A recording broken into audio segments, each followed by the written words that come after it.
Marvel has finally stopped dancing around VisionQuest and given the series the one thing that instantly changes how we read it: a release date. And honestly, that matters more than it may sound at first. Because once Disney confirmed that VisionQuest begins streaming on October 14th, the show stopped feeling like a vague future project buried somewhere inside Marvel's overcrowded development slate. VisionQuest sounds emotionally simple enough. White Vision is back after WandaVision, but he's not truly whole. He has the face, the body, the voice, and the shape of Vision, but not the lived emotional memory that made Vision who he was. That alone is already a strong hook, because it gives the series a built-in identity crisis. This is not the same man returning to pick up where he left off. This is a being wearing the outline of a hero while trying to understand whether memory, purpose, and connection can be rebuilt once identity has been broken apart. That is a much stronger dramatic engine than Vision Returns ever would have been on its own.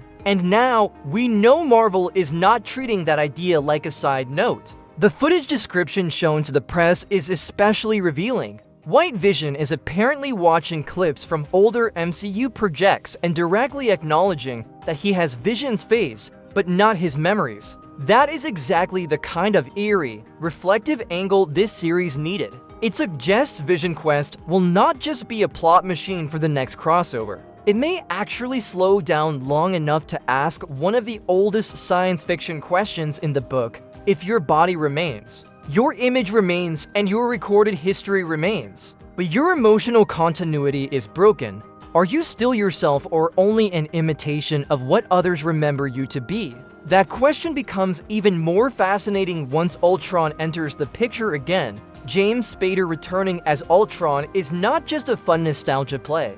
It is the kind of move that instantly expands the thematic weight of the show. Vision and Ultron have always been tied together in a way the MCU never fully exhausted.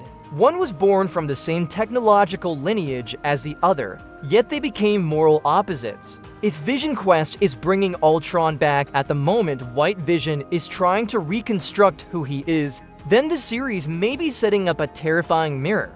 Vision is the machine who tried to become human through empathy. Ultron was the machine that interpreted intelligence through domination and contempt. Put those two ideas back in the same room, and suddenly VisionQuest starts looking like a story about not just memory, but inheritance. Not just identity, but what kind of consciousness survives when its original moral center is gone. That is a very strong place for Marvel to be playing right now, and the timing only makes it more obvious that this is bigger than a character check-in. VisionQuest arrives just a couple of months before Avengers: Doomsday.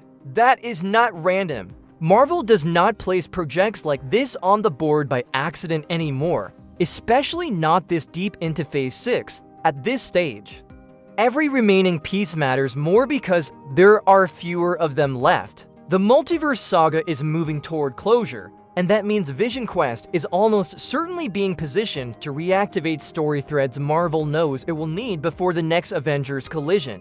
White Vision returning at this moment feels less like cleanup and more like deployment. It also matters that this show continues multiple loose ends at once. It picks up directly from WandaVision, obviously, but it also carries forward major fallout from Agatha all along by bringing in Tommy Maximoff through Rurid Malika. That is an important signal. Marvel is not walling this show off inside one corner of its continuity. It is using VisionQuest to reconnect the WandaVision family line, the Agatha aftermath, Vision's unfinished arc, and now Ultron's legacy all in one place. That is a lot of narrative traffic for a series that some people may have initially dismissed as a niche spin-off. And that is exactly why I think people should stop underestimating it, because if Marvel lands this correctly, VisionQuest could quietly become one of the most important Disney Plus shows the studio has made in years. Not because it is the loudest, not because it has the biggest battle scenes, but because it seems built around something the MCU desperately needs right now: emotional and philosophical clarity. For all the scale of the multiverse saga, one of its biggest weaknesses has been emotional fragmentation. Too many projects have felt like set up without enough center. VisionQuest, at least on paper, has the chance to fix that by narrowing the focus onto a character whose very existence is about the relationship between memory and meaning. That is the kind of theme that can give Marvel real weight again if the writing is there.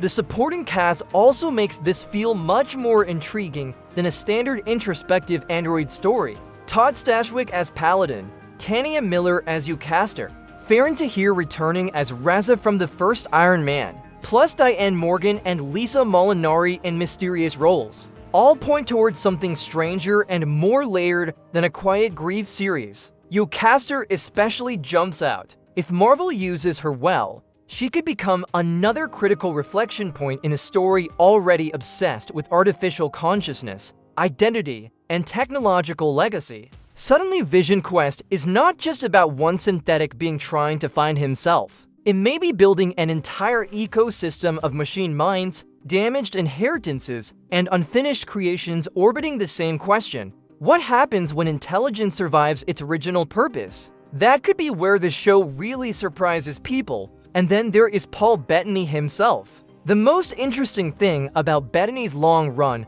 in the MCU is that Vision has almost never been used as a conventional fan favorite hero. He has usually functioned as something more delicate and more difficult, a moral lens, a philosophical observer, a tragic partner, a synthetic idealist.